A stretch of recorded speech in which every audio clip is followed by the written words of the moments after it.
Hello मित्रांनो, कसे आहात तुम्ही? बिग बॉस मराठी सीझन 5चा लेटेस्ट प्रोमो आलेला आहे.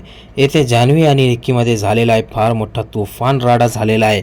हो मित्रांनो, काय झालेलं आहे पूर्ण माहिती या व्हिडिओमध्ये मी तुम्हाला सविस्तर सांगणार आहे. तर व्हिडिओवर नवीन आहात तर व्हिडिओला लाईक करा आणि चॅनलला सबस्क्राईब करा.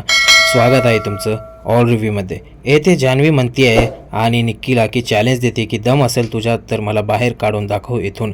मग येथे निक्की सांगते तुझ्यामध्ये दमच नाही, काहीच नाही, असं निक्की जान्हवीला सांगते. आणि निक्की असं म्हणते जान्हवीला की याला कॅप्टन्सी टास्कमधून काढले आहे ना, म्हणून याला एवढा राग आलेला आहे, असं निक्की जान्हवीला सांगते मित्रांनो. मग येथे जान्हवी सांगते आहे की तुला ना कोणी ओळखत नव्हतं, तुला ना मराठी जनता ही ओळखतच नव्हती, तू म्हणून इथं आलेली आहेस, तुला ओळखण्यासाठी, तुझी पहिचान बनवण्यासाठी तू इथे आलेली आहेस, असं जान्हवी निक्कीला म्हणते आहे.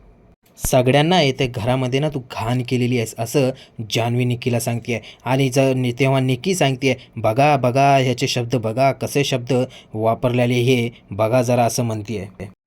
जान्हवी येते ना निक्कीला सांगते आहे की जास्त फडफड फडफड येथे करू नको, आणि तुला कोणी पण ओळखत नव्हतं, मराठीमध्ये तू आलीस म्हणून तुला सगळेजण ओळखत आहेत, म्हणून तू इथे आलेली आहेस, असं जान्हवीचं म्हणणं आहे मित्रांनो. तुम्हाला काय वाटतंय निक्कीचं आणि जान्हवीचं भांडण हे चांगलं आहे का काय आहे? तुम्ही हे कमेंटमध्ये आपलं मत नक्कीच मांडा. आणि मित्रांनो, तुमचं सपोर्ट कोणाला आहे मित्रांनो, जान्हवीला आहे का निक्कीला आहे, हे पण तुम्ही आपलं मत नक्कीच मांडा. आणि मित्रांनो, येथे बघण्यासारखी एक गोष्ट आहे की अरबाज काहीही म्हणत नाही येथे या दोघांच्या भांडणामध्ये. अरबाज फक्त ऐकत आहे मित्रांनो. आणि काय झालेलं आहे पूर्ण हे तर एपिसोड आल्यानंतरच कळणार आहे. तुमचं काय मत आहे हे तुम्ही आम्हाला कमेंटमध्ये नक्कीच